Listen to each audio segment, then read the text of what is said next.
The next country I will be doing a jury review on is Ukraine. So let's go over and do a review on Ukraine.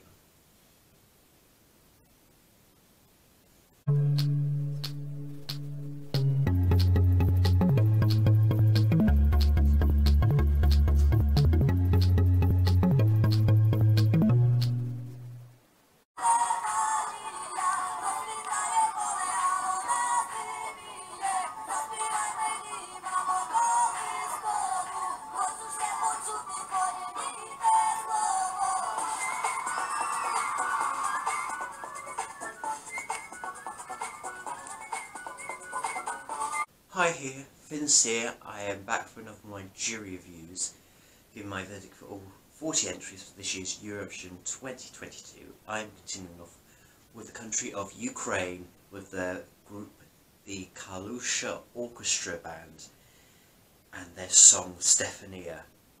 Ukraine is the next country I am reviewing, and this is going to be a tough one to get through, because not only do I have to review the song, but obviously the circumstances that's happened in Ukraine, that has happened. So this is going to be more of a serious video, not a lot of editing going on here, but yeah, well, you know, usually I have to just review the song, but I cannot ignore what's been going on in Ukraine these last few weeks, and even the last few months even. It's really been upsetting, you know, to think, you know, this country hosted a national final a couple of months ago, and now look at the country right now. It's in war, it's the invasion of Russia. It's really upsetting to see, like, all those people in Ukraine that were living there, and most of them, the majority of them, have to leave their country now. And poor innocent people have been either injured or been killed in Ukraine. It's just shocking. It really is so upsetting. Poor innocent people that had no choice. It's shocking. It's really upsetting to see, and it's so sad. It really is so sad, and it's so tough to talk about Ukraine and to really go through this song. I think lots happened in Ukraine over the last few weeks.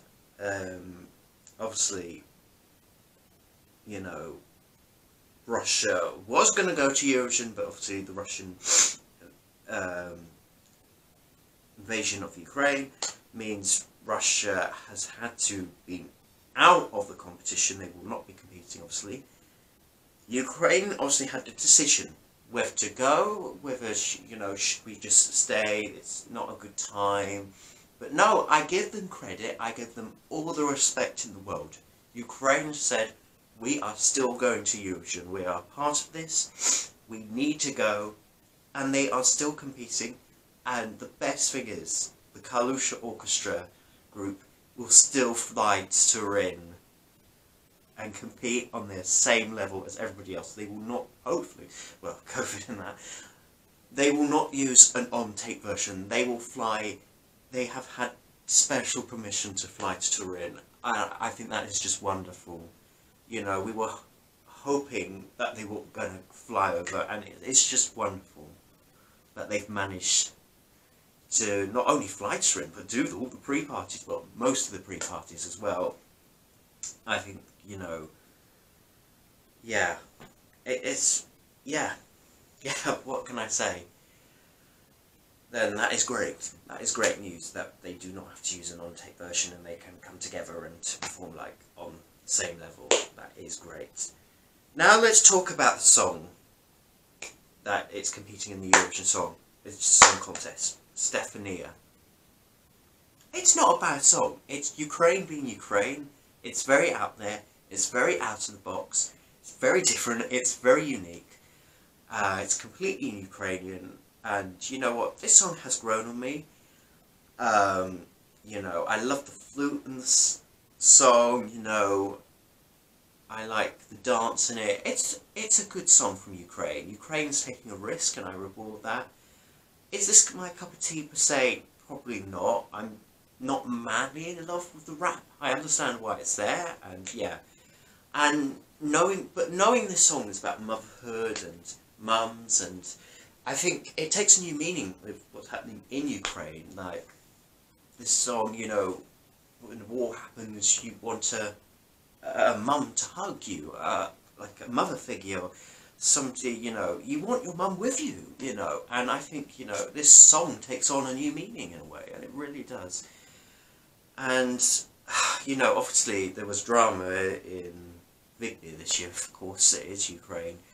Obviously, they did not win their national final.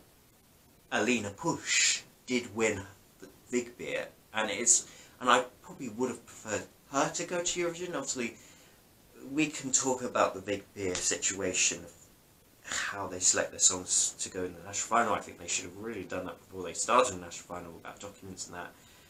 Obviously, I probably would have loved Alina Push's over this. But that being said, Kalush Orchestra did win the televote Vigby. So, you know, they did win the public vote in Ukraine, which is good. And this ain't a bad entry at all. This ain't an Anne-Sophie moment. Let's keep it real. You know, this is good. I think this is still a good song to go to Eurovision for. Prediction time. How well will this do in the contest? Well, Ukraine will compete in the first half of the first semi-final, and they have been given the number 6 spot in the running order. They will perform after Slovenia and just before Bulgaria. And I think this is a good spot. It'll just come before that first commercial break in the show. And obviously after, you know, they'll finish, a lot of people will probably talk about it. And there'll probably be a special mention about Ukraine is here, it's so important to have them here and that. So I don't think Ukraine will struggle to qualify. They have a 100% track record. They're the last country left standing with a 100% track record. They are going through for sure. How well they will do in the final, who knows? They are the bookies' favourite to win it all, and I mean, you can't ignore some of that is down to what's happening in Ukraine at the moment. But I think, you know, they would be still high in the bookies anyway. Will this win Eurovision? It has a chance to win. I can see a scenario where it does.